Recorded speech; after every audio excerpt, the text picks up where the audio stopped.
오늘도 우리 주님 예수 그리스도의 이름으로 여러분 한 번 한 번을 축복합니다. 아멘. 영광의 문, 전능자의 그늘, 이런 책이 있습니다.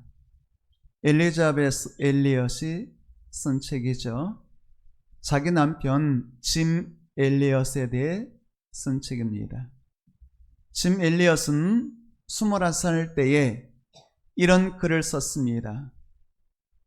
영원한 것을 위해 영원하지 않은 것을 버린 자는 바보가 아니다.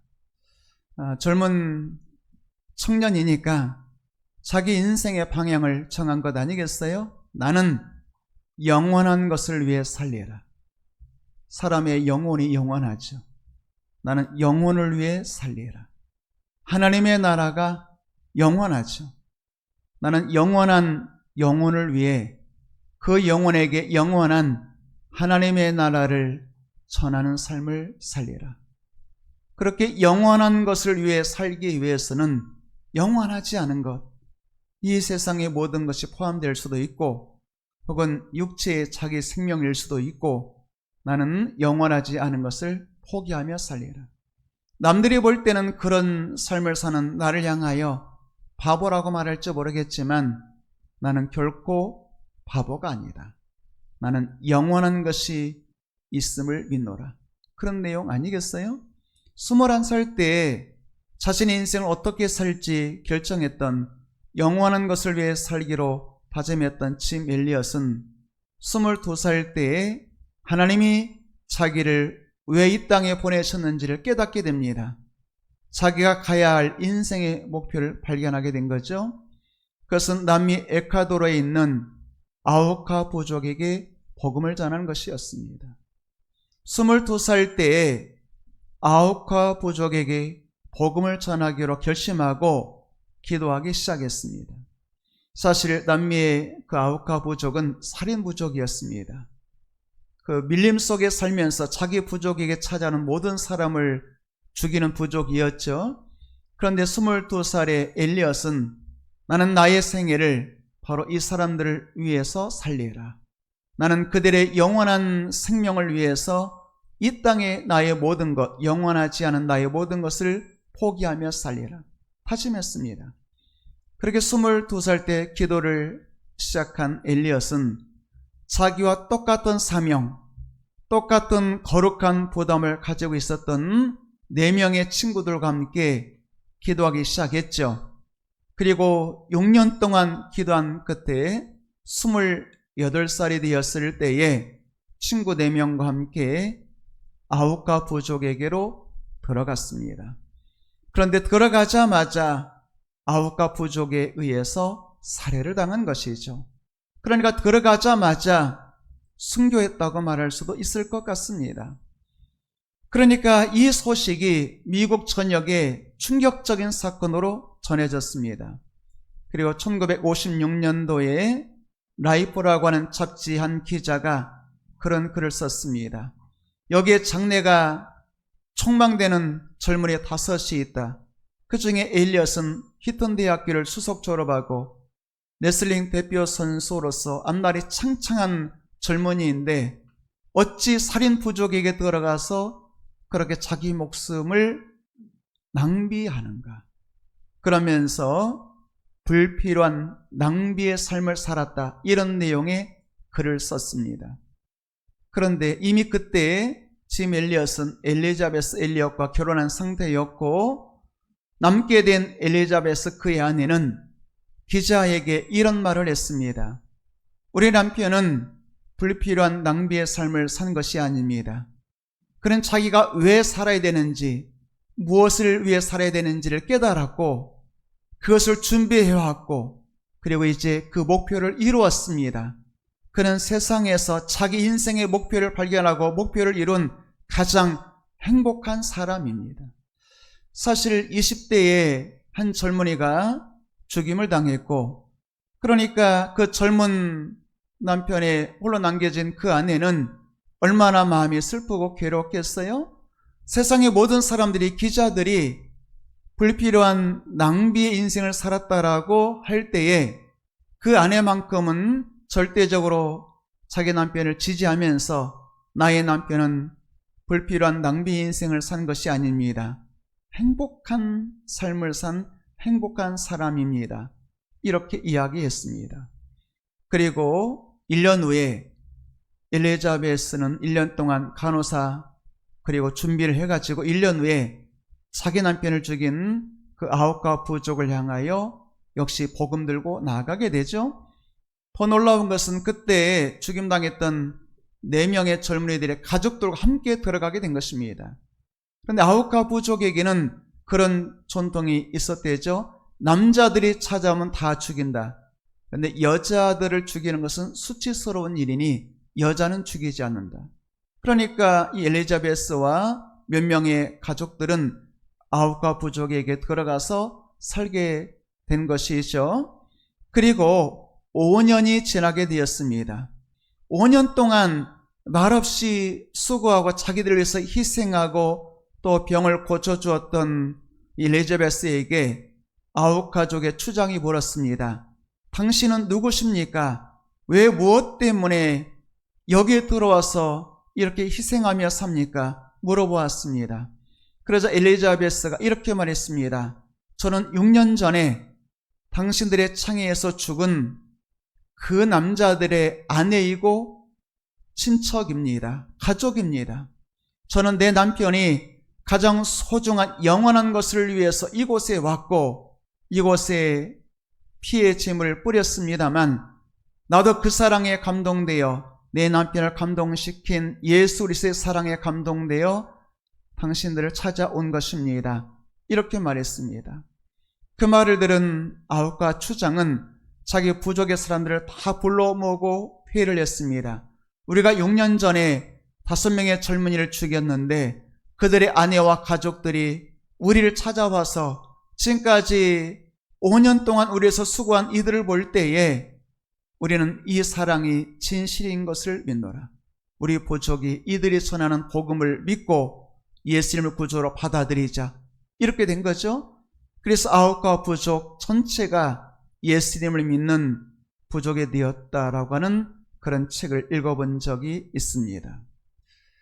기자의 눈으로 보면 젊은이가 살인 부족에게 들어가서 살해당한 것은 불필요한 낭비일 수 있겠죠. 그런데 그의 아내 엘리자베스는 자기 남편에 대해서 낭비의 삶을 사는 것이 아니라 자기 인생 목적을 이룬 행복한 사람이라고 말한 것이죠. 혹시 그것이 낭비라고 한다면 불필요한 낭비가 아니라 거룩한 낭비라고 말하는 것이죠. 사실 허비 혹은 낭비라고 말한다면 성경에 허비란 단어가 나오기는 합니다. 마리아라고 하는 한 여자가 예수님께 향유를 붓게 되죠. 그때 가룟 유다가 이렇게 말합니다. 아니 이 향유는 300데나리온, 그러니까 당시 노동자 하루 품삯이 한 데나리온, 그러니까 300일 일해야 되는 가치가 나가는 향유 아니겠어요? 300데나리온 되는 이 향유를 예수님께 부어드리다니 허비한 것 아닌가, 이렇게 말했습니다. 성경이 보니까 가룟 유다가 화를 내면서 이 향유를 어찌하여 허비하느냐 이렇게 말했습니다. 가룟 유다의 눈으로 보면, 관점에서 보면 예수님께 드린 그 향유는 허비된 거죠. 말 그대로 예수님 발에 부어버렸으니까 낭비된 거죠. 다시 주워 담을 수 없는 허비된 것이죠. 화가 났습니다. 그런 예수님은 전혀 다른 해석을 하셨죠. 가만두어라. 저가 내게 좋은 일을 행했느니라. 저가 지금 예수님 십자가를 앞두고 있었거든요. 나의 장례를 위해서 준비하였느니라. 이렇게 말씀하셨죠. 그리고 말씀하시기를 온 천하에 복음이 전파될 것인데 복음이 전파될 때에 이 여자가 행한 일도 기념되어 전파되리라. 마리아의 그 향유 부은 사건이 성경에 기록되어 있잖아요. 그리고 오늘도 우리는 그 이야기를 하고 있는 것이죠. 그러니까 누군가의 눈으로 보게 되면 허비였어요. 그런데 예수님의 눈으로 보게 되면 허비가 아니에요. 쏟아 부어진 것이 아니에요. 영원히 기념되는 것이죠. 영원히 칭찬받게 되는 것입니다. 여러분, 허비라고 한다면 진실로 가장 큰 허비 혹은 낭비를 하신 분이 있다면 하나님 아니실까요? 하나님에게는 가장 소중한 외아들, 독생자가 있으셨잖아요. 그런데 하나님은 여러분을 사랑하셔서 여러분을 구원하시고 자녀 삼으시려고 하나님은 그 독생자 예수님을 십자가에 내어주셨습니다. 죽음의 길을 가게 하셨죠. 십자가에서 몸이 찢기고 피 흘리고 죽게 하셨죠. 하나님의 가장 소중한 외아들을 십자가에 내어주었다면 그것이야말로 허비 아니겠어요? 낭비 아니겠습니까? 그런데 사랑에는 허비가 없는 것이죠. 사랑하는 사람을 위해서 내어놓는 것은 낭비가 아니죠. 낭비를 한다면 그것은 거룩한 낭비, 사랑의 낭비, 행복한 낭비 아니겠어요? 여러분, 하나님이 여러분을 사랑하셨기 때문에 우리가 아직 죄인 되었을 때에 그리스도께서 우리를 위해 죽으심으로 하나님께서는 우리를 향한 자기의 사랑을 확실히 증명, 확정하셨다고 성경이 말씀하고 있는 것이죠. 하나님이 그 아들을 허비하지 아니하셨다면, 하나님이 그 아들을 낭비하지 아니하셨다면, 하나님이 그 아들을 십자가에 내어주지 아니하셨다면 오늘 시간 저와 여러분들이 이 자리에 있을 수 있겠습니까? 하나님의 거룩한 낭비로 말미암아 우리가 구원받은 하나님의 자녀로 천국 백성으로 오늘 이 자리에 앉아 있는 것이죠. 오늘 말씀 보면 예수님이 제자들에게 이렇게 말씀하셨습니다. 너는 무엇을 먼저 구하며 살아야 할 것이냐? 너는 어떤 삶을 살아야 할 것이냐? 예수님은 제자들에게 먼저 구할 것이 무엇인지 말씀해 주셨어요. 인생의 우선순위죠. 그러면 무엇을 먼저 무엇을 구하여야? 그러니까 먼저 구할 것은 무엇일까요? 우리 인생의 우선순위가 되겠죠. 무엇을 먼저 무엇을? 그러니까 짐 엘리엇이 영원한 것을 얻기 위해 영원하지 않은 것을 버리는 것은 바보가 아니다.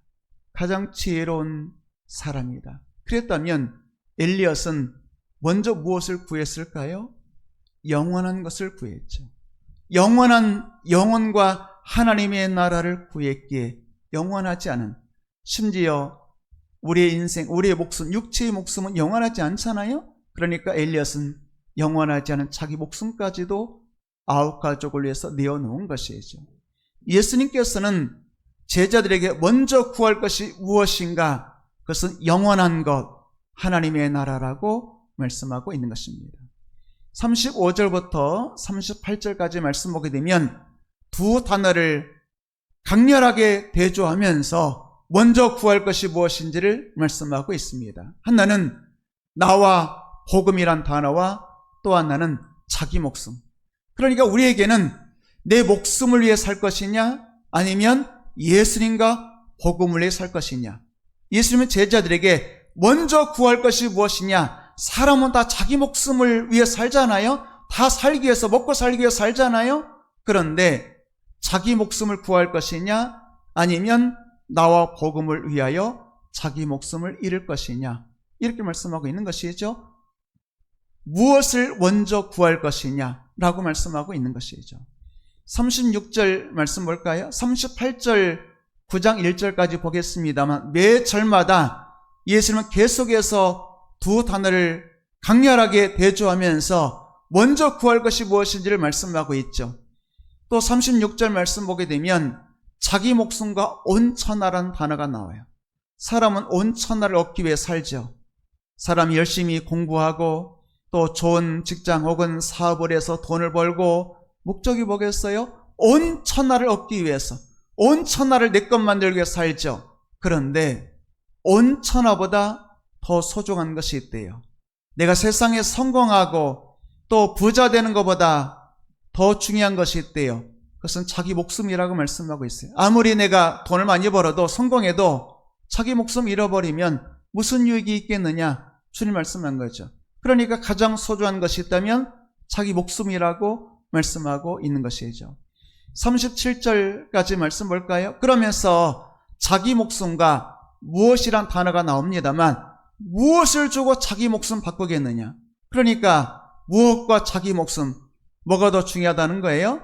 자기 목숨이 더 중요하다는 것이죠. 그 무엇 속에는 36절에 온천하가 포함이 될 수 있겠죠. 그러니까 사람은 온천하를 얻기 위해 살지만 온천하를 얻는다 할지라도 자기 목숨 잃으면 아무 유익이 없다는 거예요. 그러니까 똑똑한 사람이라면 온천하를 다 주고 자기 목숨과 바꾸자고 한다 할지라도 자기 목숨 바꾸지 않는다는 겁니다. 그만큼 자기 목숨이 소중하다는 것이죠. 온천하는 영원하지 않기 때문인 것입니다. 온천을 얻은 한 사람 이야기해보라면 솔로몬 이야기할 수 있겠죠. 솔로몬은 온천하를 얻은 사람이야. 전무후무한 지혜를 얻은 사람. 세상의 왕들조차도 솔로몬의 지혜를 들어보려고 솔로몬을 방문했던, 예루살렘을 방문했던 왕들조차도 솔로몬 만나기를 그렇게 고대했던 사람이 솔로몬. 지혜가 있었죠. 명예가 있었습니다. 솔로몬의 시대에는 얼마나 나라가 부유했던지 솔로몬은 가장 큰 부자 중에 한 사람이었죠. 뭐 이런 이야기하기 그렇습니다. 성경에 나와 있습니다. 솔로몬에게는 아내와 후궁까지 앞에서 1000명의 여자를, 왕이니까 그럴 수도 있었을까요? 어쨌든 1000명의 여자를 거느렸어요. 돈 많죠, 명예 있죠, 전무한 지혜 있죠, 여자 많았죠. 그런데 그 솔로몬이 모든 것을 온천하를 자기 수정에 넣었습니다만 나이가 들어서 노년이 되었을 때에 그가 전도서 1장 2절에서 이런 말합니다. 헛되고 헛되며 헛되고 헛되니 모든 것이 헛되도다. 온천하를 얻기 위해서 하나님 주신 지혜 가지고 그렇게 부귀, 명예, 영광, 그리고 왕이니까 나라의 권세 모든 것을 다 가졌습니다만 온천을 얻고 보니까 인생 한마디로 헛되다는 겁니다. 그 헛되다는 한마디로 부족하니까 헛되고 헛되며 헛되고 헛되니 모든 것이 헛되도다.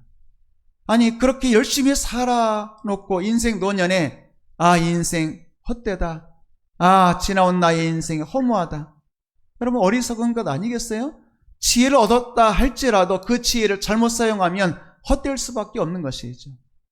그런데 어쩌면 솔로몬과 같이 부유했던 사람, 권세 있었던 또 한 사람이 있죠. 모세는 당시 가장 강력한 나라 애굽의 공주의 아들이었습니다. 권세 있었죠.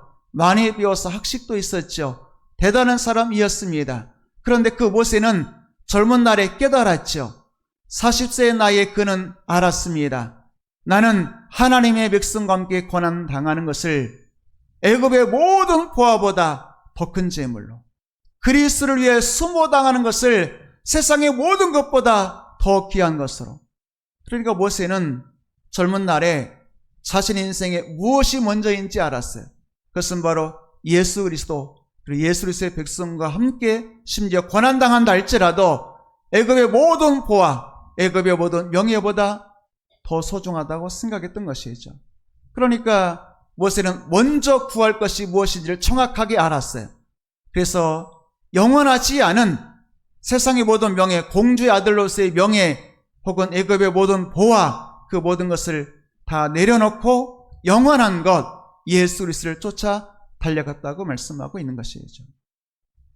모세가 그렇게 쫓아갔던 그리스도 예수님이야말로 우리에게 또 모세에게 모범을 보여주신 분 아니겠어요? 히브리서 12장에 보게 되면 예수님은 그 앞에 있는 기쁨을 위하여 십자가를 참으사 부끄러움을 개치하지 아니하시더니 하나님 보좌 우편에 앉으셨느니라. 예수님은 오늘의 십자가 고난이 있었어요. 이 고난을 피할 것인가? 그런 기도도 하긴 하셨죠. 아버지, 이 잔이 지나가게 해주세요. 그러나 예수님은 알았어요. 오늘의 십자가의 고난의 잔은 잠시 잠깐, 그러나 십자가에서 죽으면 3일 만에 아버지가 부활하게 하실 것이고 하나님 보좌 우편으로 인도해 주실 것을 믿으셨죠. 그래서 예수님은 고난을 받으셨습니다. 부끄럼 당하는 것을 개의치하지 아니하셨죠. 결국 예수님은 아버지의 능력으로 부활하셨고 하나님 보좌 우편의 영광의 자리에 앉으셨습니다. 예수님이 그렇게 보여주셨잖아요. 또 38절 말씀을 보아도 성경 이렇게 말하죠. 나와 내 말을 부끄러워하며. 그러니까 나와 내 말이란 단어와 이 음란하고 죄 많은 세대, 음란하고 죄 많은 세상과 예수님과 예수님 말씀을 대조하면서 음란하고 죄 많은 세상을 쫓아갈 것인가? 나와 내 말을 쫓아갈 것인가? 만약에 나와 내 말 부끄러워한다면 나도 그 사람 부끄러워할 것이다. 이 음란하고 죄 많은 세상을 쫓아간다면 반드시 내가 아버지 영광으로 거룩한 천사들과 함께 오는 날이 있는데 그 날이 바로 종말의 날이 되겠죠? 재림의 날이 되겠죠? 심판의 날이 되겠죠? 그 날에 내가 그렇게 죄 많고 음란한 세상을 쫓아갔던 그 사람, 나와 내 말을 부끄러워했던 그 사람을 나도 그 사람 부끄러워하리라. 정확하게 대조해서 말씀하죠. 그리고 9장 1절 말씀 보게 되면 이렇게 말씀하죠. 하나님의 나라를 이야기하면서 하나님의 나라가 임할 것이다.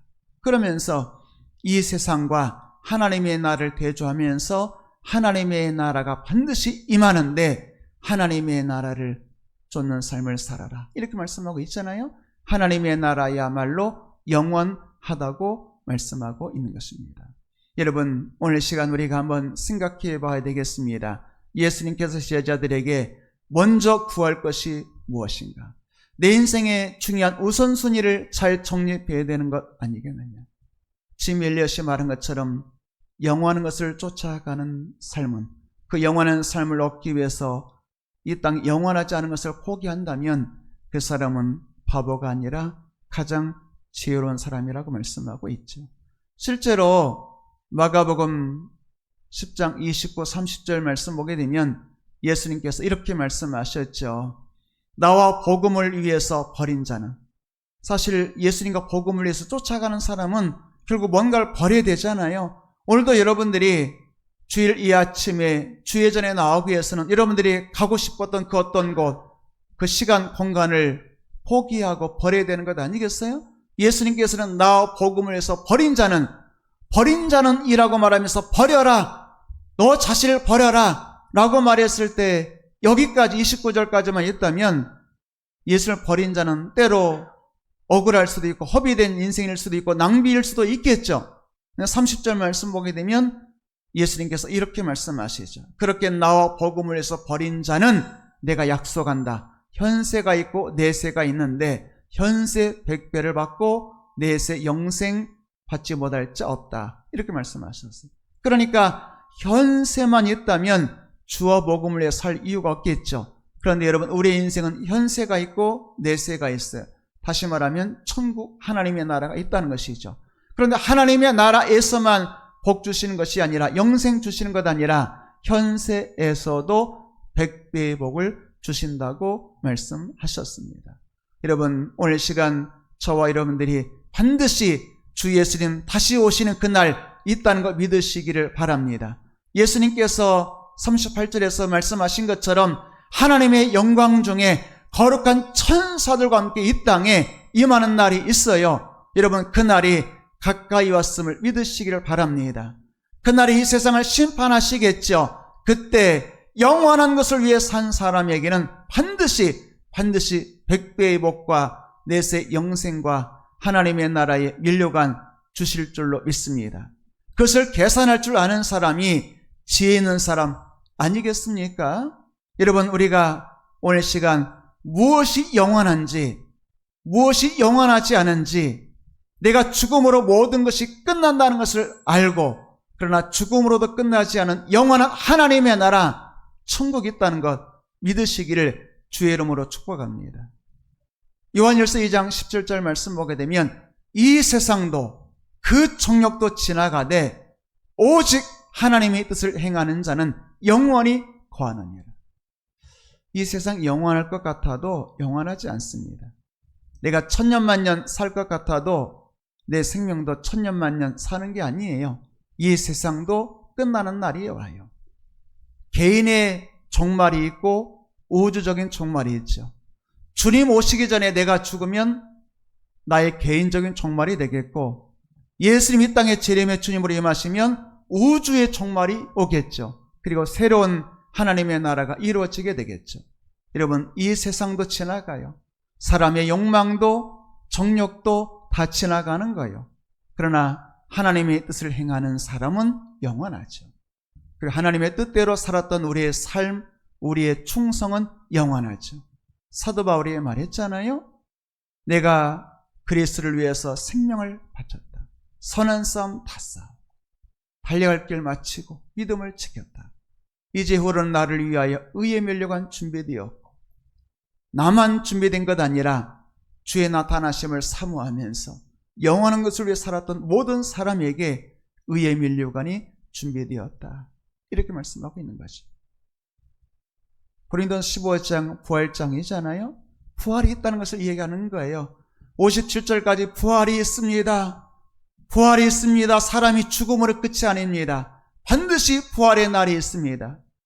부활이 있다는 것을 설명하고 난 다음에 고린도서 15장 58절은 이렇게 마무리하죠. 그러므로 내 사랑하는 형제들아 항상 견실하며 흔들리지 말며 더욱 주의 힘쓰는 자들이 되라. 이는 너희 수고가 주 안에서 헛되지 않은 줄을 알미니라. 여러분, 부활이 있잖아요. 예수님 다시 오시잖아요.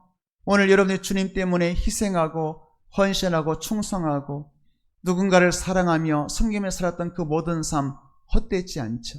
반드시 하나님이 갚아주시는 것 믿으시기를 주의 이름으로 축복합니다.